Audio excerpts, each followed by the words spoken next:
Tela branca. Lei Paulo Gustavo. Além das conversas, um diálogo da arte com a vida. Em um quintal, um homem de pele clara, roupas e boné pretos. Ele brinca com um cachorro marrom. Duas pessoas numa cozinha. Um desenho animado e a produção de um desenho do rosto de uma mulher. O homem de boné manipula uma caneta digital. Ele brinca com um coelho branco e um cachorro marrom. Além das conversas, um diálogo da arte com a vida. Marcos Oliveira. Além das conversas. Cozinha com enfeite de galinha d'Angola. Pequenos vasinhos com plantas. No chão, o coelho branco felpudo e o cachorro marrom. Marcos desenha. Ele tem cabelos pretos curtos, barba rala e usa óculos quadrados e pretos e boné preto. Estante com bonecos de personagens. Bom, os meus trabalhos falam muito das coisas que eu vivi, né? Então, envolve muito sentimento na criação dos meus personagens, tem muito de mim, embora são ficções, mas ali eu levo os meus sentimentos, o que eu vivi, então eles falam muito de mim, as minhas criações, todas elas passam pelo meu coração primeiro, para depois ir para o papel ou para o digital. Bom, um exemplo disso é Gueto, que é uma das obras que a gente até foi incentivado pela Lei Paulo Gustavo. Quadrinhos em preto e branco. Ela foi uma obra muito emocionante para mim, porque conta da minha história, né? Eu vim contando da minha história. E a minha história de vida, eu começo contando ali Gueto. Quando eu fui começar a escrever a história, eu tive que pensar em outros personagens, eu tive que pensar no meu pai, por exemplo, né? E eu pude ver que a minha história não começou em mim, ela veio antes de mim. Antes de mim, o meu irmão veio falecer, e aí quando eu estava escrevendo a história, eu tive que me transportar no lugar do meu pai e ver os sentimentos dele, de uma perca de um filho recém-nascido. Meu irmão, ele faleceu na primeira semana de nascimento ali, ele teve um problema de coração. E aí eu começo a escrever, tem coisas que eu escrevo ali, que são coisas que eu ouvi só dele falar, né? Mas aí eu me colocar no lugar dele e sentir de novo sentir talvez a dor que ele tenha sentido, isso foi muito impactante para mim. E aí quando eu começo a escrever depois na história de Gueto, inclusive, e aí eu começo a lembrar das coisas que eu passei, eu começo a sentir tudo aquilo de novo, sabe? E aí eu começo a transportar isso para o papel, né, para o personagem, em expressões. Então, todos os outros, em outros personagens, por exemplo, a Catherine, que é a de No Mercy, o quadrinho que a gente também conseguiu incentivo pela Lei Paulo Gustavo. Quadrinhos coloridos. Eu começo a trazer o meu conflito na arte, por ser uma arte diferenciada, com outro tema, pouco explorado. E aí esse conflito eu começo a passar para o personagem, né? E Overcoming Fear é um outro quadrinho que eu fiz, que é a história de Josué, mas ali eu faço ele confuso com questões de liderança, assumindo um povo que acabou de perder o líder, e eu estava passando por esse momento de confusão, e aí eu coloco ele no quarto conversando com Deus, e ele confuso para assumir uma liderança, e era o que eu estava passando, né? Então eu transfiro isso para o personagem também. Então acho que esses são os maiores exemplos disso, sabe? De como passar o sentimento do personagem, da obra dentro o seu DNA para a sua obra, né? Então eu acho que basicamente é isso, sabe? Tela do programa de computador com criação do desenho de uma mulher de formas voluptuosas. Ela tem corpo musculoso, cabelos longos e pretos, usa roupa longa verde.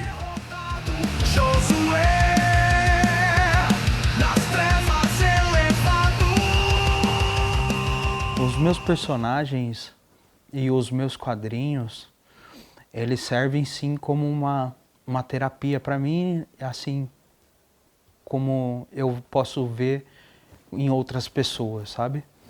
Mas para mim, quando eu estou em alguns momentos de frustração mesmo, meu, com a vida, com as situações que a gente vive, o momento que eu sento ali para fazer os meus quadrinhos, criar os personagens, criar as narrativas, é um momento que eu consigo enxergar o mundo como um todo, a situação que eu estou passando e de alguma forma encontrar uma solução, sabe? Para aquilo que eu estou vivendo ou para aquilo que eu vivi, as dores que eu senti, né? Ou como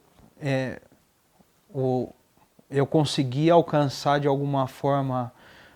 Tem situações que eu estou fazendo quadrinho que eu já passei e já resolvia essas situações.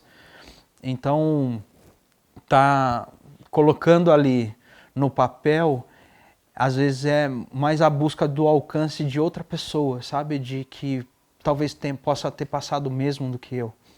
Por exemplo, aos meus 12 anos de idade, que eu passei por um estupro, isso para mim marcou a minha vida, sabe? E eu carreguei por muitos anos, a dor de ter passado por isso, por esse abuso na minha infância. E quando eu passo isso para o personagem, né, a busca de compartilhar isso com outras pessoas, é a forma de mostrar para as outras pessoas que talvez o problema vai passar e independente da dor, a gente encontrou alguma maneira de sair desse fundo de poço. Então aí isso traz dentro do quadrinho. E aí coisas que eu estou passando no dia, isso às vezes me faz refletir comigo mesmo quais são as opções de saída para aquela situação em questão. E aí no quadrinho de alguma forma eu encontro essa saída e também eu consigo trazer isso para a minha vida, né? Os meus personagens encontram uma saída e eu também encontro uma saída. Então é um conjunto de passado, presente, com soluções ou não soluções, situações ou não situações, seja ela ou fictícia. Coloco às vezes o personagem numa enrascada talvez não parecida com o que eu esteja passando, não a literal do que eu estou passando, mas uma situação difícil de sair, de alguma forma ele consegue sair, superar aquilo, né? Acho que essa é a palavra, superação, superar aquela situação. E aí eu, da mesma forma, tento me encontrar e superar o que eu estou passando, sabe? Na cozinha, Marcos coa um café em um bule.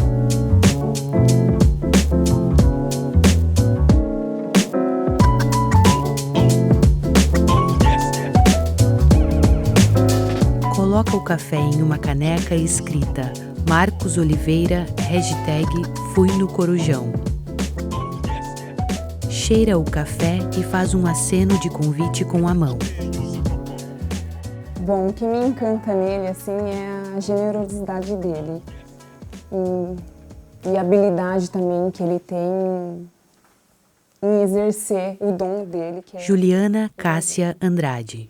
Eu, como esposa do Marcos, eu vejo assim, na trajetória dele mesmo, a dedicação que ele tem em exercer aquilo que ele ama fazer, né? Que é o dom mesmo, de habilidade que ele tem de demonstrar assim, o sentimento,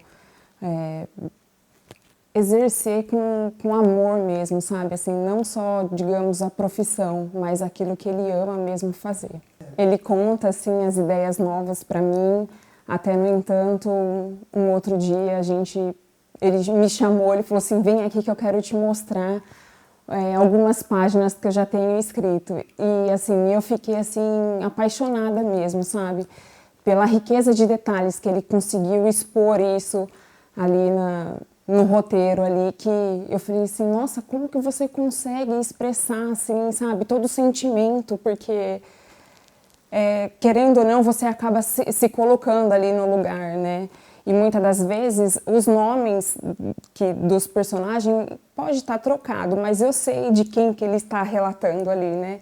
E isso faz toda a diferença. Então, chega a ser assim, para quem não conhece, tanto eu que estou ali, né, de pertinho vendo, a emoção conta, assim, sabe? Eu fico emocionada de vendo mesmo todo o roteiro, e cada vez que ele termina uma página que assim leva 8 horas, leva um dia todo ali de dedicação, né? E quando ele me chama para ver que ele terminou, como que tá ficando, e eu falo assim, gente, é amor mesmo ali pelo que está fazendo, né? Porque não é qualquer um que pode chegar e desenhar. Porque se vocês pedirem para mim desenhar, gente, isso é fracassado. Eu deixo essa habilidade para o meu marido. Marcos está sentado diante de 3 telas de computador com programa de edição de desenhos.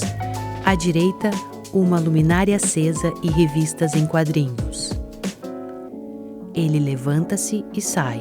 A nona arte, que é retratada com os quadrinhos, isso sempre me atraiu desde a minha infância, sabe? Eu sempre gostei de quadrinhos, histórias em quadrinhos. Aos meus 8 anos de idade, eu pegava alguns personagens de alguns jogos que eu jogava, no caso, na época era Mortal Kombat, e eu pegava o personagem secreto, que era o Réptil, e aí eu colocava ele em algumas situações. E eu sempre gostei disso, de criar histórias para os personagens. E a nona arte, e há um tempo da minha vida, aos meus 12 anos de idade, quando eu passei por esse abuso, eu embarquei numa jornada assim, que é um buraco que talvez não tenha... É um poço sem fundo, né? Que aí eu entrei no mundo das drogas, do crime mesmo, me afundei mesmo dentro disso, de uma forma que foi difícil sair. A nona arte, ela veio aparecer na minha vida um bom tempo depois, de novo, voltou, né? A minha vida depois de um bom tempo, eu já tinha saído do mundo das drogas, já tinha saído do tráfico, já tinha me convertido à minha religião, hoje atual. E aí dentro da minha religião eu comecei a encontrar algumas dificuldades de religiosidade, que estavam me matando igual, a religiosidade estava me matando igual as drogas, né? E aí os quadrinhos veio para me resgatar dessa religiosidade. Eu via coisas que só me entristeceram na religiosidade, pessoas machucando outras pessoas, o nós contra eles, e tudo isso eram coisas que eu não estava querendo acreditar pelo que eu estava seguindo, né? Eu sou um seguidor de Jesus Cristo, e eu entendia que Jesus Cristo não era nessa pegada, sabe, do que eu estava vendo, né? Jesus, ele estava sentado com as prostitutas da época, e ele era julgado por isso. E aí toda a religiosidade, uma guerra de púlpito, uma guerra de liderança, que eu falei assim, Deus, eu não quero participar disso. Amo o que eu encontrei, mas isso, de verdade, essa religiosidade não é o que eu estou acreditando, não é o que eu vejo, no que eu aprendi com o Senhor. Então a nona arte veio exatamente nesse momento, de confronto comigo mesmo, com a religiosidade em si, essas coisas que pegam na religião.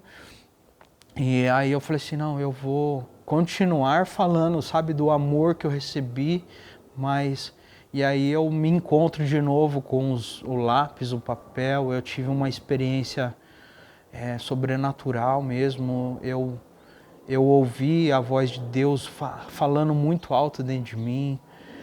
E aí eu falei assim, não, eu vou fazer quadrinhos contando a minha história, embutindo dentro dos quadrinhos a minha história, as minhas experiências e a minha visão de mundo. E aí isso começou em 2012 e nós estamos aí até 2024 agora, né? Já há um bom tempo caminhando. Hoje atuo profissionalmente com um quadrinho. Não imaginava que a nona arte ia me levar onde eu levei, me trouxe premiações, reconhecimento. Eu não imaginava isso, de verdade, não imaginava. Era uma coisa que... Então, assim, a nona arte, ela me salvou de mim mesmo, para não entrar num novo fundo de poço, uma coisa diferente que talvez eu não pudesse controlar. E eu era uma pessoa que não conseguia amar outra pessoa. Não conseguia. Quando eu me envolvi no tráfico, no mundo das drogas, eu era uma pessoa muito violenta. Muito. Porque é o que eu criei, sabe? O personagem que eu tinha criado para mim se defender do mundo. E aí o encontro com a minha esposa, ela me ensinou a amar de novo, né? Então ela é o significado de amor para mim.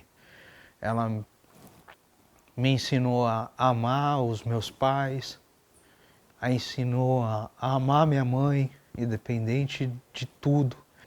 Então, assim, ela me ensinou a ser pai, ela me ensinou a ser marido. Então, esses momentos felizes começam por ela, esse conhecimento com ela. E depois vieram outros, assim, na profissão. Então, outros momentos também que me marcaram foram os eventos e as premiações, né? Para o quadrinho, o grande Oscar, assim, o grande chamado, vamos dizer assim, o ápice da carreira é quando você é chamado para estar numa CCXP, por exemplo, né?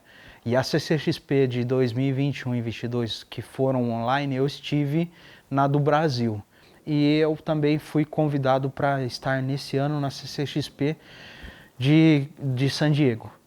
A CCXP de San Diego é o ápice, porque é o maior evento da cultura pop no mundo, onde reúne todos os atores da Marvel, da DC, os principais quadrinistas estão lá. Outro momento marcante também na história foi Aldir Blanc, o segundo festival da Aldir Blanc aqui da cidade de Valinhos. E eu fui premiado como melhor obra literária com o quadrinho de Overcoming Fear. Isso para mim me surpreendeu. Embora tenha tido, assim, eu fui na convicção, sabendo da qualidade daquilo que a gente tinha escrito, mas competir com grandes escritores da nossa região, da nossa cidade, isso para mim foi uma honra. Foi um presente mesmo de Deus para mim e esse foi um outro momento. Teve vários outros, né? Hoje eu participo como convidado da Anime Fest, inclusive os próximos finais de semana, a cada 3 meses tem o evento da Anime Fest, que é em Campinas, em Piracicaba, e eles me convidam como Artistelli para estar expondo meu material, e isso para mim sempre é uma honra estar dentro desses eventos como convidado.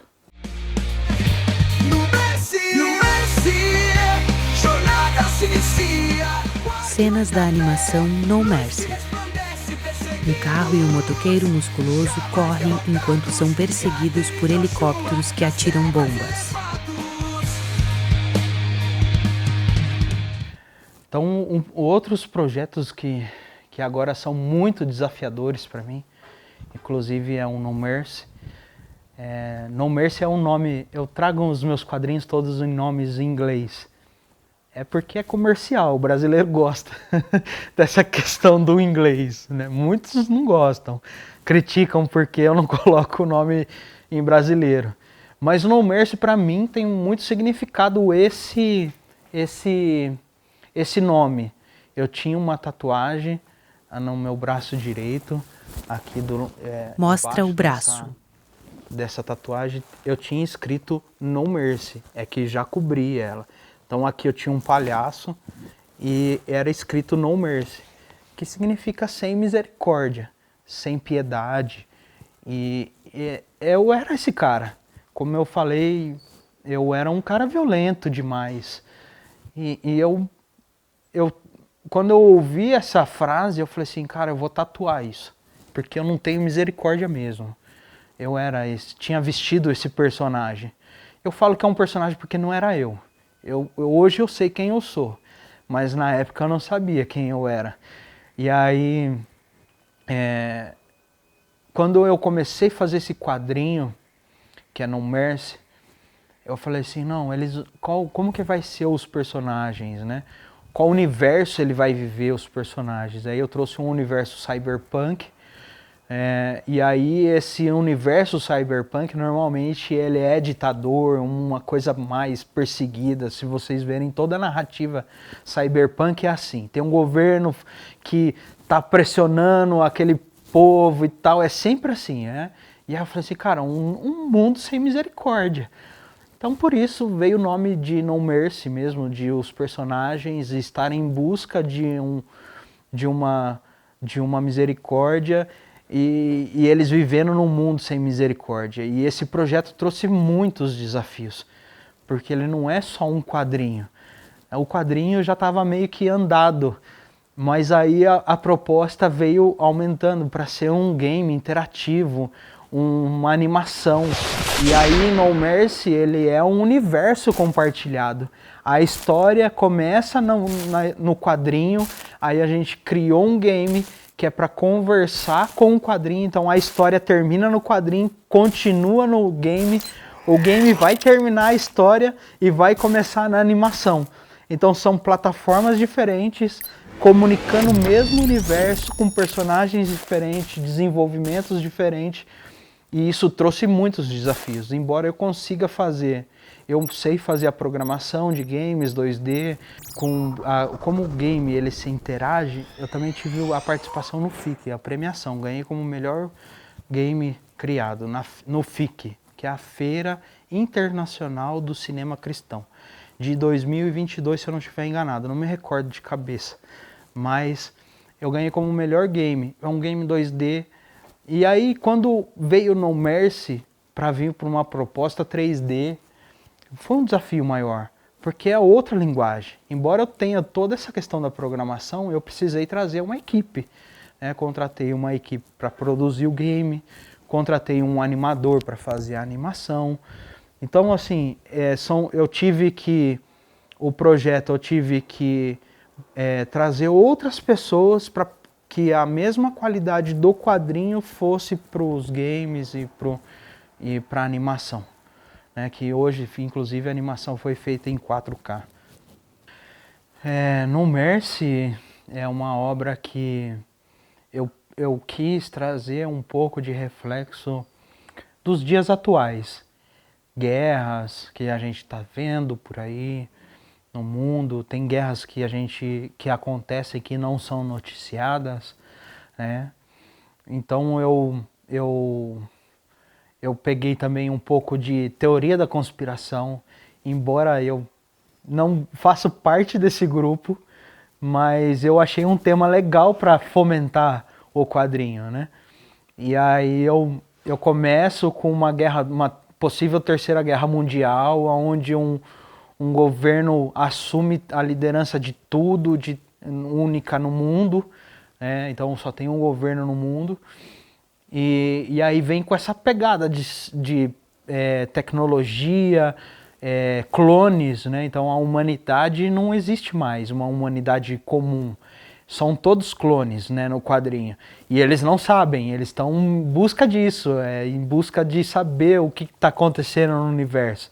Quem são os clones, por que eles foram criados. E aí, dentro disso, acaba o governo, como eles estão se rebelando contra o governo, sobre as ordens, porque ninguém pode mexer no passado ali, no que aconteceu. E aí eles começam a vasculhar isso e por isso eles começam a ser caçados, que nem uns cão raivoso mesmo. E aí nesse universo aí é um universo que aparentemente seria um universo sem fim, que não teria uma saída. E aí a mensagem final do quadrinho é sempre que sempre existe uma saída para tudo, né? Sempre existe. Marcos brinca com o cachorro, pega coisas na cozinha. Cenas da animação No Mercy e de Marcos criando desenhos.